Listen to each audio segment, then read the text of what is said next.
ఇండస్ట్రీలోనూ రాజేంద్ర ప్రసాద్ పేరు వినిపిస్తే ముందుగా గుర్తొచ్చేది నవ్వులే. కానీ ఆ నవ్వుల వెనుక దాగున్న బాధను, నిరాశను, బతకాలంటే తప్పని పోరాటాన్ని ఎవరూ ఊహించరు.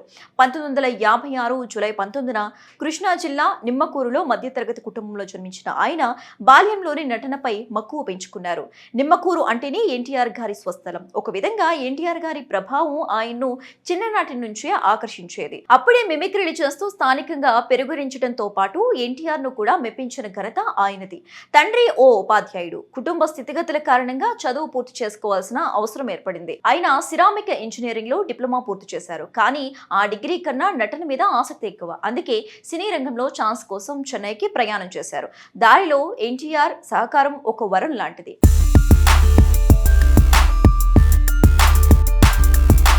ఆయన సిఫార్సుతో south Indian film chamber film institute లో అడుగుపెట్టిన రాజేంద్ర ప్రసాద్ అక్కడ గోల్డ్ మెడల్ గెలుచుకున్నారు. కానీ అది సినిమాలో ఛాన్స్ ఇవ్వలేదు. శ్రమించిన అవకాశాలేవి రాక ఆకలితో అలమటించిన రోజులున్నాయి. ఎన్ని ప్రయత్నాలు చేసినా సినిమా లోకంలో ఎవరూ తిరిగి చూసే పరిస్థితి లేక జీవితంపై ఆసక్తి కోల్పోయిన దశకు చేరుకున్నారు. అయితే అదృష్టం ఒక చిన్న డబ్బింగ్ ఛాన్స్ రూపంలో వచ్చి ఆయన జీవితం మార్చింది. బంధువు అట్లూరి పుండరీకాక్షయ్య ద్వారా మేలుకొలుపు సినిమాలో ఒక తమిళ నటుడికి డబ్బింగ్ చెప్పారు. ఆ అవకాశంతో పాటు కొన్ని చిన్న చిన్న పాత్రలు కూడా దొరుకుతూ వచ్చాయి. బాపుగారి స్నేహం చిత్రంలో వచ్చిన ఓ చిన్న రోల్ ఆయన తొలి సినిమాగానే నిలిచింది. ఆ తర్వాత మంచు పల్లకి, మూడు ముళ్ల బంధం, పెళ్లి చూపులు లాంటి సినిమాలో వైవిధ్యమైన పాత్రలతో నటనలోని స్వచ్ఛతను నెమ్మదిగా పరిచయం చేస్తూ వచ్చారు. అయితే అసలైన మలుపు 1986లో వంశీ దర్శకత్వంలో వచ్చిన లేడీస్ టైలర్ రూపంలో జరిగింది. మొదటి హీరోగా చేసిన ప్రేమించు పెళ్లాడు ఫలించలేకపోయినా వంశీ రాజేంద్ర ప్రసాద్ పైన నమ్మకాన్ని వదలలేదు. లేడీస్ టైలర్ లో జాతకాల పిచ్చోడి క్యారెక్టర్ తో ఆయన నటన జనాల్లోకి వెళ్ళింది. ఈ సినిమా ఆయన్ను కామెడీ హీరోగా కెరియర్ కు శాశ్వతమైన పునాది వేసింది. ఆ సినిమా విషయంతో రాజేంద్ర ప్రసాద్ ఇక వెనక్కి తిరిగి చూడలేదు. ఆహనా పెళ్ళంట ఏప్రిల్ 1న విడుదల.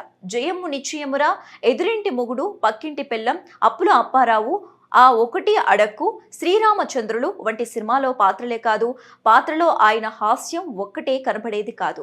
ఆ పాత్రలో జీవించేవారు. ఆయన dialogue delivery, timing, body language అన్నీ కలిసొచ్చేలా ఉంటాయి. కామెడీని అతి చేయకుండా అందించడంలో ఆయనకు ఆయనే సాటి. అయితే ఆయన నటనను కేవలం హాస్యంతో మాత్రమే ముడిపెట్టడం అన్యాయం. ఛాలెంజ్, ప్రేమ తపస్సు, ఎర్రమందారం, ముత్యమంత ముద్దు, కాశ్మూరా లాంటి చిత్రాలలో ఆయన నటించిన పాత్రలు భావోద్వేగాలకు లోతైన ఉదాహరణలు. 2004లో వచ్చిన ఆ నలుగురు చిత్రంలో రఘురామ్ అనే పాత్రలో చేసిన జీవన వేదన ఆయనకి ఉన్న అసలు నటన మాధుర్యాన్ని చూపించింది. ఈ చిత్రం ద్వారా ప్రేక్షకులకు నలుగురి మంచి కోసం బతికే ఒక మంచి మనిషిని చూపించారు. నవ్వించగల నటుడు కన్నీటి పాత్రలకు అనుసంధానమయ్యేలా చేశారు. కామెడీ హీరోగా ఓ దశను ఆస్వాదించిన కాలాన్ని అనుసరించి తన నటనలో మార్పులు తీసుకొచ్చారు. సపోర్టింగ్ రోల్స్ లో కూడా మెప్పించేలా మారారు. శ్రీమంతుడు, నాన్నకు ప్రేమతో, సుప్రీం, సమంతకమణి, కౌశల్య కృష్ణమూర్తి, అలా వైకుంఠపురంలో లాంటి చిత్రాల్లో ఆయన చేసిన పాత్రలు చక్కటి స్థితిగతులను, జీవిత గమనాన్ని ప్రతిబింబించేవిగా ఉండేవి.